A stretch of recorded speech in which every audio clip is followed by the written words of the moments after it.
du monde occidental qui a fait beaucoup réagir en Israël, notamment parce que cela évoque justement la réaction des pays occidentaux frappés par la menace terroriste et qui se calque de plus en plus sur la réaction d'Israël. Son auteur, Christophe Ayad, rédacteur en chef de la rubrique étranger du journal Le Monde, est en direct avec nous depuis Paris justement. On va débattre avec vous et de cette chronique que vous avez signée, Christophe Ayad. Merci d'être là. Avec vous, Emmanuel Navon. Bonsoir, vous êtes professeur de relations internationales à l'université de Tel Aviv. Alors Christophe Ayad, vous étiez parti dans votre papier, dans votre chronique, justement de l'arrestation en Israël d'une jeune Palestinienne qui avait émis sa volonté de commettre une attaque au couteau sur les réseaux sociaux, ce qui avait alerté justement les services de sécurité israéliens. Non, elle n'avait pas prévenu qu'elle allait commettre une attaque au couteau. C'est l'observation de son activité en ligne, qu'est-ce qu'elle regardait, combien de fois elle se connectait, etc., qui, ajouté à du renseignement humain, a pu prévenir cette attaque. Ouais. Alors, comment vous en arrivez justement aujourd'hui avec cette menace qui est devenue en quelque sorte, qui s'est mondialisée, à finalement critiquer un petit peu, c'est un peu le thème de votre article, critiquer la réponse qui est apportée aujourd'hui et qui est calquée sur celle d'Israël? Je ne sais pas si je la critique, j'essaie de la comprendre. Or, ce que j'observe, c'est que c'est une réponse de plus en plus technique et de moins en moins politique. C'est-à-dire que face à une violence qui n'est pas effectivement acceptable, on élabore des procédés de plus en plus sophistiqués pour s'emparer, pour l'éviter, mais jamais, à aucun moment, on ne traite la source politique de cette violence. Et là est le problème, parce que cette violence ne cesse de soit se sophistiquer, soit au contraire de devenir de plus en plus rudimentaire pour pouvoir contourner tous les dispositifs qu'on met en place. C'est une technicisation des choses, mais où est la réponse politique? Emmanuel Navon? D'abord, je suis d'accord qu'il soit toujours préférable de s'en prendre aux causes et pas seulement aux symptômes. Mais le problème ici, c'est que les causes, il y a là effectivement un conflit, elles sont politiques, elles ne sont pas seulement politiques, et il n'y a pas toujours des solutions politiques aux problèmes politiques. Il y a là également, aussi bien vis-à-vis d'Israël que vis-à-vis des pays occidentaux, en particulier en Europe, il y a également une idéologie derrière une grande partie de ces attentats, et cela a été confirmé à Paris, une idéologie islamiste, djihadiste. Est-ce qu'il y a une réponse politique à une telle idéologie? On est en droit d'en douter. Et par conséquent, il faut également traiter les symptômes. C'est beaucoup plus facile de dire que de faire, en disant il faut traiter également la source du conflit. Oui, il faut tenter autant que possible de traiter la source du conflit, mais les conflits auxquels on a affaire aujourd'hui, qui sont partiellement idéologiques et même civilisationnels, il n'y a pas forcément de réponse politique à ce genre de conflit. Christophe Ayad? Moi, je pense que cela dépend des contextes et des endroits. Vous avez parmi les gens qui mènent des actions terroristes contre Israël, des gens qui l'amènent au nom d'une idéologie religieuse exterminatrice. Vous avez aussi des combattants nationalistes pour qui le conflit armé est un moyen de pression pour aboutir à des négociations. Israël le sait. Je veux dire, ce pays est né lui-même dans un rapport de force. La violence est aussi une tentative de négociation. Après, vous avez aussi des gens qui sont là pour exterminer. Ce ne sont pas les mêmes. Le problème, c'est que si vous traitez tout le monde de la même manière, si vous pensez que tout le monde est un djihadiste, vous n'avez plus d'interlocuteur à la fin. Et c'était peut-être ça le but.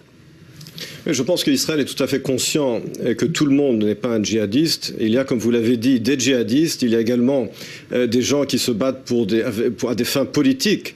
Mais il y a également des djihadistes. Et Israël est tout à fait conscient, bien entendu. Vous imaginez bien qu'au sein du leadership politique, aussi bien dans l'opposition que dans le gouvernement, au sein du débat public, dans la presse, dans les médias, qui est extrêmement vivace en Israël, il y a bien entendu une prise de conscience totale du fait qu'il n'y a pas que des djihadistes, mais il y a également des djihadistes. Et au niveau du combat politique, il y a également, il ne faut pas l'oublier, l'histoire de ces 20 dernières années dans lesquels il y a eu des négociations très poussées par Israël au niveau, par exemple, de la conférence de Camp David à l'été 2000, au niveau, par exemple, des propositions de Bill Clinton en décembre 2000, au niveau des propositions d'Ehud Olmert en 2008, etc. Et cela a beaucoup désabusé et déçu la société israélienne. Et il y a là des parts de responsabilité partagées et par conséquent d'écrire, comme vous le faites dans votre article, un espèce d'aveuglement des Israéliens comme si nous étions des espèces de demeurés qui ne comprennent pas qu'il y a un problème à résoudre. Bien sûr que nous le savons, bien sûr que nous le comprenons, mais c'est beaucoup plus facile à dire qu'à faire. Je suis désolé, mais je ne me permettrai jamais, ayant beaucoup d'amis dans votre pays, de traiter les Israéliens de demeurés, comme vous dites. Mais en revanche, ce que j'observe, ce sont les responsables politiques. Je ne suis pas là pour juger une société, je suis là pour juger où ces responsables politiques l'emmènent. Or, ce que j'observe, c'est une droitisation de plus en plus forte, un changement de discours par rapport à la légalité, aux colonies, au rapport à la terre et à l'idéologie. Bon, maintenant, j'étais là aussi pour parler dans cette chronique de l'évolution que j'observe et de comment lutter contre le djihadisme en Europe, en Occident. Or, ce que j'observe, c'est beaucoup de moyens techniques, beaucoup de moyens policiers, mais si vous ne mettez pas de moyens dans l'école, l'éducation, dans les quartiers où naît cette idéologie, vous ne lui opposez rien d'autre que la force. Et dans ce cas, elle se reproduira à l'infini. Les gens feront des enfants qui haïront et qui eux-mêmes feront des enfants qui haïront et qui seront toujours aussi nombreux, voire de plus en plus nombreux. Regardez les interventions militaires américaines contre Al-Qaïda, c'est un désastre. Aujourd'hui, Al-Qaïda possède une armée en Syrie, une armée au Yémen, contrôle des territoires entiers. Quelle était la réponse politique? Est-ce qu'on a réfléchi? Quand on a affaire à un ennemi aussi déterminé, il faut être plus intelligent que lui. C'est tout ce que je voulais dire. Je suis d'accord qu'il faut être plus intelligent. Lorsque je vois la réponse, par exemple, des pays occidentaux aujourd'hui à ce qui se passe à Alep, on peut se poser également la question du bien fondé de cette soi-disant réaction des pays occidentaux. Là aussi, un peu d'intelligence de la part des pays occidentaux, des États-Unis, de la France et d'autres pays en Syrie serait la bienvenue. Mais je suis d'accord avec vous sur l'importance de l'éducation. Et lorsqu'on parle d'éducation, lorsqu'on sait qu'au sein de l'autorité palestinienne, il y a une éducation haineuse dans les manuels scolaires, dans les médias de l'autorité palestinienne, et cela est traduit, cela cela est traduit aujourd'hui. Nous sommes à l'âge de l'Internet et nos téléspectateurs peuvent le vérifier eux-mêmes sur les sites qui traduisent le contenu des médias palestiniens, des livres scolaires palestiniens. Et oui, il y a une véritable diabolisation, pas seulement des Israéliens d'ailleurs, mais également des Juifs en général. Et au niveau de l'éducation, il y a effectivement un travail très important à faire. Et c'est là d'ailleurs que les pays européens ont un rôle à jouer parce qu'ils contribuent au financement d'une grande partie de l'autorité palestinienne et doivent exiger que cet argent ne soit pas utilisé pour une éducation haineuse de diabolisation, parce que tant qu'il y aura cette diabolisation, c'est vrai que cela rendra la paix encore plus difficile. Christophe Ayad, vous n'êtes pas d'accord avec ça? Oui, après, je pense que... Non, mais disons que je pense qu'il y a, oui, des tendances haineuses dans la société palestinienne. Je ne suis pas sûr qu'elles soient encouragées par des manuels scolaires, comme on l'a dit. Ça a été prouvé plusieurs fois, il y a eu des études. Les manuels scolaires n'encouragent pas, alors à moins que vous considériez que parler de la Nakba est du négationnisme et de la haine, et de l'incitation à la haine raciale. Mais je suis désolé, chacun a son narratif. Si c'est que ça consiste à parler de la Nakba, par exemple. Maintenant, vous estimez qu'il y a des incitations à la haine dans les médias palestiniens? Oui, c'est vrai. Et il y en a dans les médias israéliens. Je veux dire, je suis aussi grand. Je lis Internet. Tout le monde lit Internet. Et vous en avez aujourd'hui de part et d'autre. Personne dans les médias... Maintenant, vous mélangez un peu tout. Vous parlez d'Alep aussi. Je suis désolé. Alep, Daesh en a été chassé. Par qui? Par les rebelles. En 2014. Nous sommes aujourd'hui en 2016. C'est pas Bachar el-Assad qui a chassé Daesh de Alep. Nous sommes aujourd'hui en 2016. Et ce qui se passe aujourd'hui à Alep, c'est une impuissance occidentale, un manque d'action complet des pays occidentaux. Et par conséquent, il y a aussi là des erreurs d'appréciation et de calcul énormes du côté des États-Unis, du côté de la France, qui restent complètement impuissants face à Assad et face à Poutine. Et par conséquent, cet aveuglement politique, il existe également en Europe. Il existe en Europe, il existe en Israël, qui se satisfait pour l'instant de cette guerre civile en Syrie, qui finira par amener à ses portes soit des extrémistes sunnites, soit le Hezbollah. Vous savez bien que les situations sont très compliquées. Je suis là, effectivement, c'est facile de critiquer, je ne propose pas forcément des solutions. Je suis journaliste, je ne suis pas, décideur politique. J'essaie de pointer des tendances qui me paraissent inquiétantes et qui me semblent ne pas construire une société moralement forte. D'abord, je suis d'accord avec vous que votre article n'apporte pas effectivement de solution, mais si je peux me permettre de vous conseiller d'élargir vos sources lorsque vous parlez d'Israël, parce qu'il n'y a pas seulement la version anglaise de Haaretz ou Charles Anderlin pour comprendre Israël, il y a d'autres sources, il est toujours important de diversifier ces sources. Mais je ne sais pas pourquoi vous parlez de ces gens-là. Parce que en lisant votre article, j'avais vraiment l'impression de lire la version anglaise de Haaretz, mot pour mot. Mais écoutez, ça me flatte, je pourrais demander à être embauché là-bas. Mais enfin, je suis capable de lire autre chose aussi.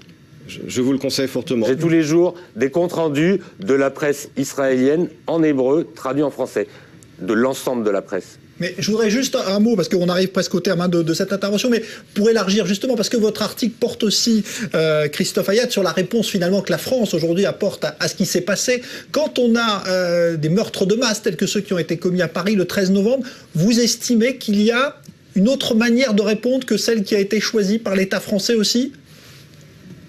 Non, j'estime que celle qui a été choisie est insuffisante et si vous voulez combattre quelque chose d'aussi puissant que le djihadisme, vous devez aussi travailler au niveau de l'éducation, du social, de l'économie, de la politique. Vous devez faire tout ça en même temps, parce que sinon, vous vous condamnez à des solutions techniques, des nouveaux murs plus hauts, plus forts. Alors évidemment, c'est plus facile de construire des murs entre deux peuples, même si une partie des Palestiniens sont israéliens, que à l'intérieur même du territoire français, mais c'est pas une solution durable. Oui, mais donc France, vous êtes obligé aussi la France n'a pas non plus de favoriser l'émergence. Personne n'a de solution facile. Je vous dis juste que si vous choisissez de traiter tout le monde comme un extrémiste, eh bien à la fin tout le monde le devient. Ça s'appelle les prophéties autoréalisatrices. C'est exactement ce qui s'est passé en Syrie. Je pense que ni Israël ni les pays occidentaux aujourd'hui traitent tout le monde comme des extrémistes, et ça n'est pas l'Occident ou Israël qui a créé cet extrémisme. Cet extrémisme existe, que ce soit Daesh ou d'autres sources au Proche-Orient. Et je pense qu'accuser les victimes, dans ce cas les Européens et Israël, sur l'existence de cet extrémisme, d'un côté, oui, il faut toujours essayer de trouver des solutions politiques, mais il ne faut pas non plus passer à l'extrême, à l'autre extrême, en finalement pensant que l'Europe ou Israël a ces solutions dans ses mains, alors que la réalité est beaucoup plus complexe. Vous dites que vous voyez que la réalité est complexe. Je n'ai jamais été pacifiste, monsieur. Très bien, mais la réalité est extrêmement complexe. Je n'ai jamais été pacifiste. Eh bien, nous sommes d'accord sur ce point-là, mais je pense qu'encore une fois, sur la question de est-ce que les pays occidentaux et Israël ont une solution de fond, sur cet extrémisme religieux, sur cet extrémisme islamique, ce terrorisme islamique, je pense que la réponse est non. Ça n'est pas l'Occident qui a créé cela, mais l'Occident doit prendre toutes les mesures nécessaires. Oui, toujours essayer de trouver une solution politique, on est d'accord, mais ce n'est pas pour cela que ces solutions existent.